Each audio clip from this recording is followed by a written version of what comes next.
my reaction to this tea will be, first, it's like how come so light?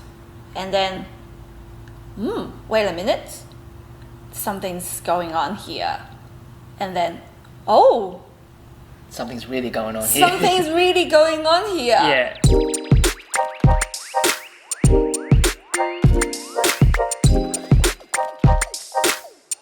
Hi guys, it's Matt and Dawn from Tie Guan, and today we're going to be tasting a very interesting and curious tea.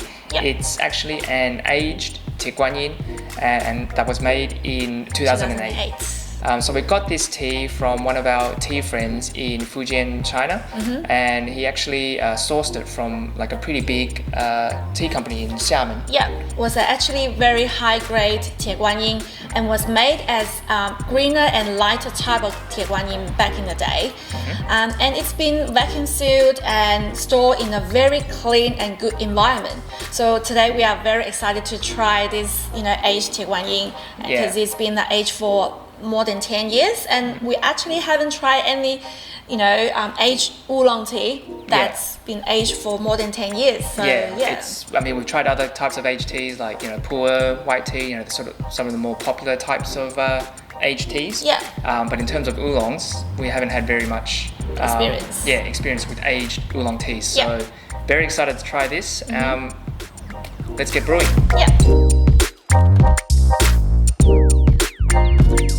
Already a very interesting aroma coming out. Okay,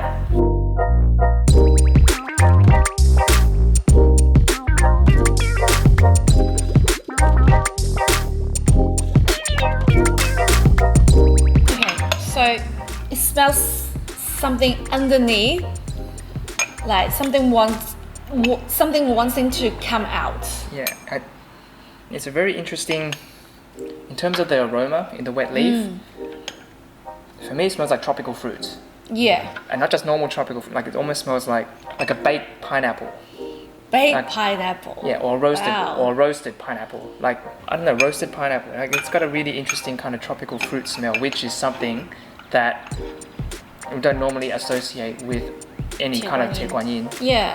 Like with a normal Tie Guan Yin, it's kind of high note of floral. A little bit of like a vanilla undertone. And depending on whether you get like a like a lighter greener type or a more heavier baked type. Lighter greener types obviously have that greener kind of smell and that light a little floral. bit grassy as well. And that light floral aroma. Whereas the heavier bakes have that kind of more biscuity kind of notes. This one doesn't have any you really any of wouldn't that. guess. Like if you didn't tell me this is Tie Guan Yin, I wouldn't have thought, oh, this is Tie Guan Yin. It doesn't certainly doesn't smell like your average Tie Guan Yin. It's very interesting. Well, down to taste. It comes down to taste now, so let's try it and see what we get. Cheers.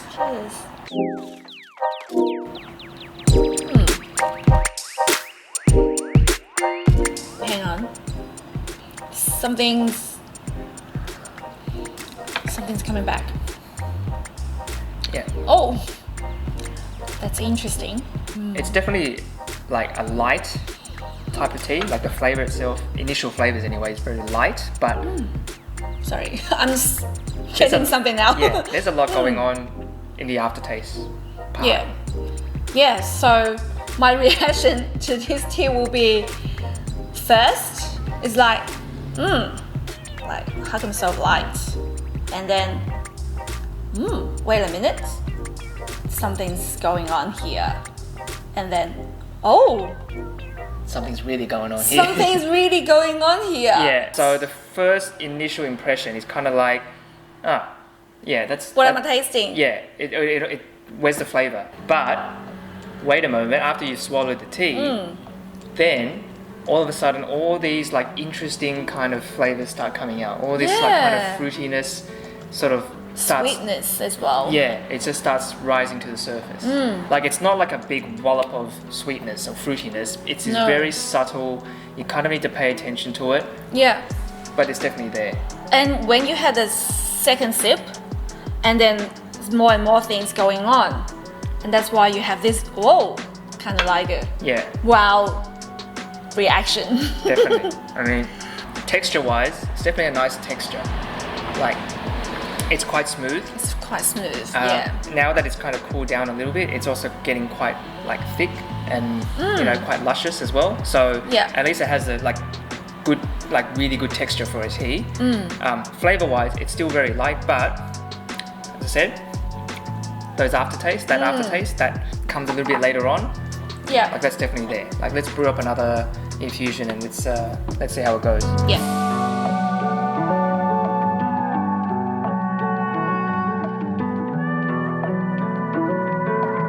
Like unlike the fresh greener type of Tie Guan Yin, it will be quite light, a little bit green, and this one is got a very nice golden color. It's not cloudy. Consider it's been aged for a long time. Yeah, definitely. It still has a very nice clarity to it.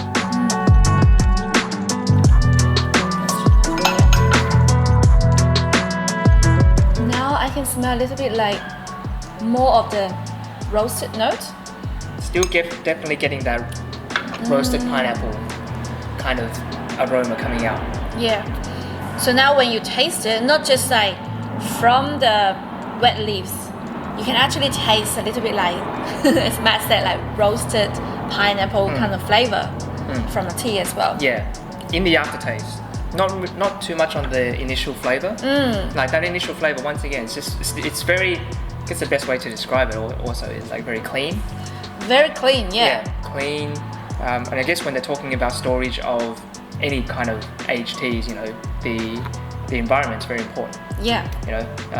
You do want your aged teas to be kind of stored in a nice sort of clean sort of environment, so that it's not, because teas are very absorb, they absorb other aromas and smells, very readily. Yeah. You kind of don't want, if it's improperly stored, you kind of don't want all those other sort of aromas and smells kind of mixing into the tea. Yeah. And then basically, affecting the flavor over the long term. So another thing that my friend described this tea was there's no 杂味. 杂味 means mixed flavor or mixed smell.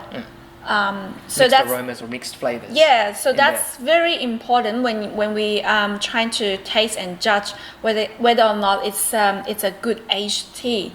So because a big part of it is the storage. Yeah. So if you imagine, I guess, storing a tea if it's improperly stored, right, over 10 years, and then you get all these other different aromas, outdoors or wherever, if it's not even from other teas. Yeah, and from other teas as well that are stored in the same area, they kind of mix together because tea itself, that's why whenever we recommend, just when you buy tea, that you store it in a sort of dry, cool place away from other smells, in an airtight container. Yeah. Because dry tea leaves are very good absorbers of aroma. Yeah. Okay, so if it has any other type of aroma around it, it's going to absorb it and it's going to affect the flavor.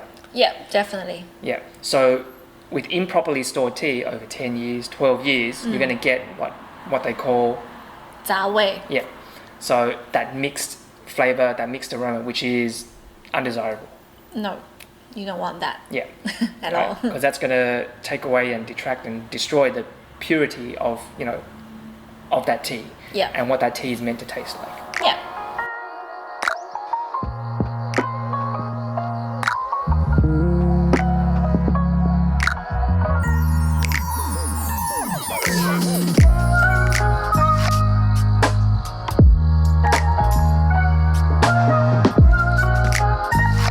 So, final thoughts of this tea.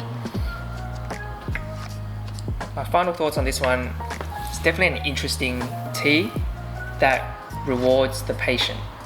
Yes, You definitely. definitely need to have patience, and you kind of need to really focus in on this tea in order to really enjoy it.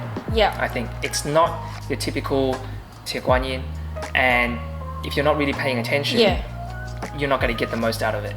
A lot of actually what pretty much makes this tea quite special. All those nice light fruity elements that just kind of float up to the surface. Yeah. You get all that in the aftertaste, and you kind of need to, I guess in a way, be still, pay attention to it in order to really get that.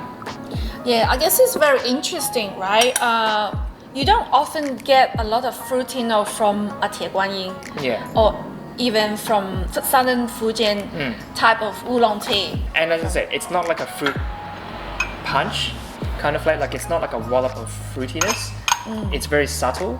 It's definitely in the aroma of the tea, but in the flavor, it's all in the aftertaste. Yeah, and I actually quite like this tea.